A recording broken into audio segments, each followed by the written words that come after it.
there you are. The sha'rim brought that map from some Parayan ruin a couple of weeks ago. Looks confusing, doesn't it? She said it contains more knowledge about the Parayans than all the tomes in the Sun Temple's library put together. And now she's gone, just like Constantine. It still feels surreal. Well, let us say that I have been thinking a lot about the decisions we make in life and where they lead us. But let's not talk about that now. I did, yes, because I require your help in a personal matter.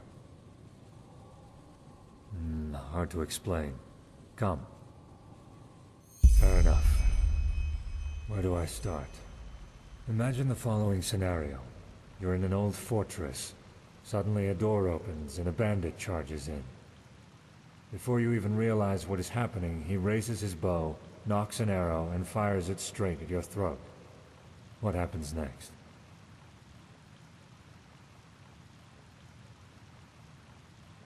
That is one possibility, yes. It might be the one you would experience. Truth, however, is a bit more complex than that. Reality branches off into millions of new realities. One in which the bandit kills you, one in which he gets hit by a falling piece of rubble from the ceiling, one in which a tunnel spider jumps out from the shadows and kills him. The possibilities are endless. Everything that can happen will happen, and creates a new eventuality in the process, another reality. In a million others, yes. There might even be one where a magical anomaly suddenly transforms the bandit into a mirror. Everything that can happen will happen. This is the nature of our universe. I'm getting there. I assume you know that this mechanism is also the reason for the existence of magic. An arcanist is able to transport eventualities from one reality into another, and thus perform feats considered supernatural. So far, so good. But what if there were a way to not only bring elements of other eventualities into ours, but to travel these other realities physically? I am indeed. Well, this is where it gets exciting, isn't it? With the Planeswalker. Come, let us sit. Have you ever heard of the name Dalmaric? That's the one.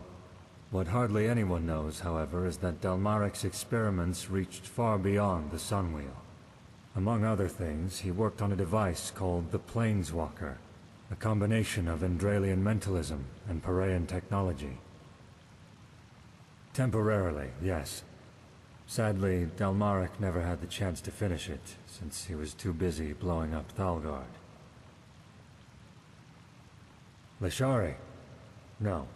Even if we were to find a reality where she didn't die, we couldn't bring her back. Suffice it to say that there is something I need to see. Something I want to see. To be honest, it wasn't my intention to drag someone else into this.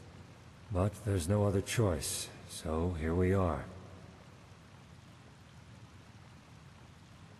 It could, but not that much. Other than what I'm planning to use the Planeswalker for, we lack a concrete plan for using it against the cycle. The only thing we could do with it is use it to blindly glimpse into other realities, and hope that we can gain information in the few moments we have there. And for reasons I will elaborate on later, traveling into other realities is quite dangerous. In other words, it's not worth the risk. No, prophetess. Our fight against the High Ones is one we'll have to fight in this world. There's no way around that. Indeed. It would mean a lot to me, if that's worth anything to you. Well, first of all, we need to acquire two materials I wasn't able to find here in Ark. The ether crystal, and a special kind of alloy. According to my research, Dalmaric's old laboratory in Thalgard would be a good place to start our search. Yes, I'll tell you more about it later. You mean Jakil and Nyorl? Yes, they could. but their magical talents aren't anywhere near powerful enough to help with the activation ritual. Also, son knows why, I can't help but feel a certain amount of trust towards you. Right in the middle of Thalgard's contaminated areas, so it will be dangerous. You have a map, don't you? Here. That's where we should find the entrance. I have some preparations to make first, so let us meet there shortly. And one more thing. I would appreciate it if we could keep this matter between you and I for now. I know I've said it before, but this mission is personal, and I'd rather not have to justify it to Aranthiel. Firstly, because it's a personal matter. Secondly, it's too much of a risk as long as Khalim and his helper are still sauntering about. The less people know of this mission, the better. Oh, that's complicated. We'll talk about it once we get there. The essentials. Well, suffice it to say that what happened to Leshari and Constantine have made me question certain things. I know that they gave their lives for the greater good, but frankly, there have been times when I've found it hard to stay true to our cause. I am hoping that what I'll find over there will help me regain some sense of purpose. Yes, I know, probably not the answer you were hoping for, but it's the best I can do for now. Forgive me. We will. I will meet you in Thalgard.